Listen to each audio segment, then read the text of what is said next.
Who discovered that harrowing crack in the Carowinds coaster is Jeremy Wagner, who's joining us live now from Hickory, North Carolina, to kind of just share this kind of amazing experience. Good morning to you. Thanks for being with us. Hope you had a good 4th of July. The fact that you found yourself in the national news cycle, I'm sure was not part of your holiday plan necessarily, but here we are. Just walk me through those moments where you looked up, saw that crack, and took out your phone. Just tell me about those moments for you. Hey, good morning. Thanks for having me on. Correct. Yes. I went out to the vehicle about 30 minutes before the kids did. They wanted to ride a few more times. It was an extremely hot day that day. I said, well, I'll go cool the car down and y'all text me on your way out and I'll pick you up front. So I pulled around and I was actually facing the opposite direction of the exit. I don't know why I faced that way, but I was in the lane of traffic where you go and drop people off. So I was kind of parked where I shouldn't have been. Nobody told me to move, and I was only there about 5 minutes or so before the kids came out. But I was just taking in the engineering feat, because this ride is so massive, being the largest in North America. I'm just like, this is just incredible engineering. And I saw what looked to be a crack. I looked at the other pillars and I looked back and I'm like, I can see light through there.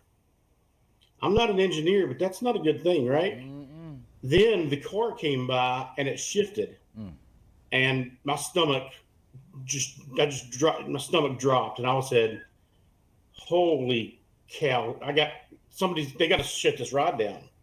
So the kids are walking up as I was climbing out of the truck, and they said, "What are you doing?" And I said, "Look at that." And then my daughter said, my daughter and my niece said, I just got off that.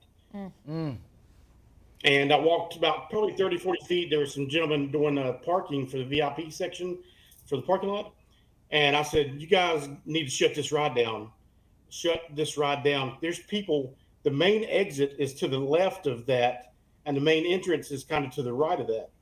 So you got not just the passengers on the ride, you've got pedestrians on the ground coming in and out. And the gentleman, he looked up, he said, he's an elderly gentleman. He's like, well, I don't see anything. I said, you don't see that crack. And then the car came and it shifted again. I said, did you not see? He said, no, I don't see anything. I said, and he had a microphone hanging on his shirt. So I knew he had a walkie. Even if he would have shut it down for false pretenses. So he turned around and went back under his tent. So then I proceeded going forward up to the parking lot, or up to the entrance, went in, and finally the fourth person I talked to, was like, well, just airdrop that video to this phone, if you will. And she walked off and said, I'll get this to somebody.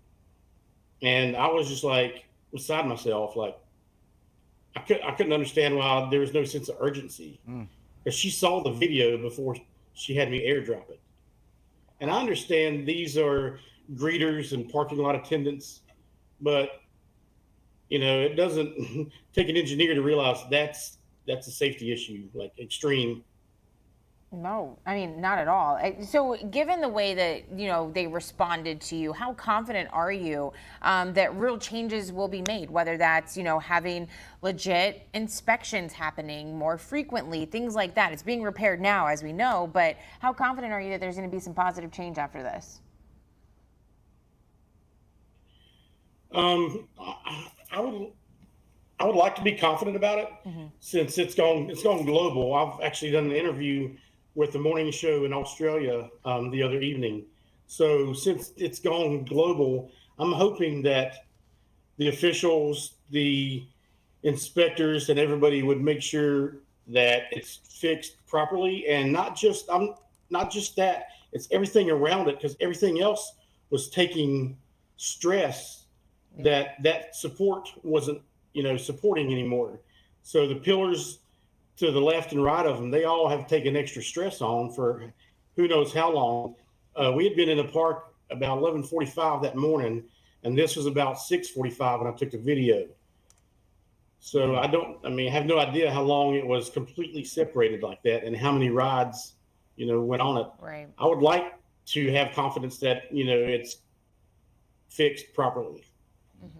Because again, you said you were parked somewhere You weren't supposed to be. that you weren't supposed to be. Yeah.